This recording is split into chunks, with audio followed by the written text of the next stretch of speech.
ఈ సినీ నిర్మాణంలో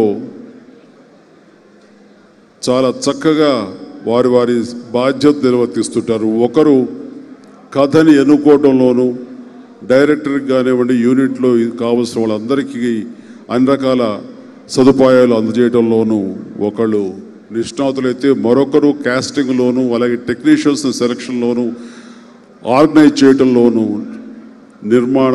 నిర్వహణ బాధ్యతలు చాలా చక్కగా సమర్థవంతంగా నిర్వహిస్తూ వాళ్ళిద్దరి కాంబినేషన్ అన్నది ఫస్ట్ సక్సెస్గా నేను భావిస్తాను. అంత అండర్స్టాండింగ్గా వెళ్తారు. నిర్మాత అనేది ఏ సినిమాకైనా సరే ఆయువు పట్టు లాంటిది. ఆ నిర్మాణ బాధ్యతలు చక్కగా నిర్వర్తిస్తూ సినిమాల తర్వాత సినిమాలను సక్సెస్ఫుల్గా తీస్తున్నటువంటి వారిద్దరికీ ఈ మిస్టర్ కూడా వాళ్ళు పెద్ద హిట్ చేస్తారు, ఈ యొక్క విజయం వాళ్ళు అందుకుంటారని ఆశాభావంతో వారికి ముందుగా నా శుభాభినందనలు తెలియజేస్తున్నాను. ఒక క్యామియో రోల్ నేను వేయటం జరిగింది, అది బ్రూస్లీలో.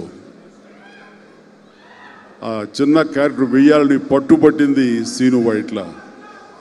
నిజం చెప్పాలంటే రీఎంట్రీ చాలా కాలం తర్వాత నాకు ఖైదీ నెంబర్ 150 అని అంటారు, కానీ దానికి ముందుగా మచ్చుతునగ్గా నాకు బ్రూస్లీలో ఆ లాస్ట్లో ఆ గెస్ట్ రోల్ ఇచ్చి నన్ను నేను తెర మీద చూసుకుని పర్వాలేదు మనం చేయొచ్చు సినిమా అంటే ఒక భరోసా కలిగించిన వ్యక్తి సీను వైట్ల. దానికి ఆయనకి సభాముఖంగా ధన్యవాదాలు తెలియజేస్తున్నాను.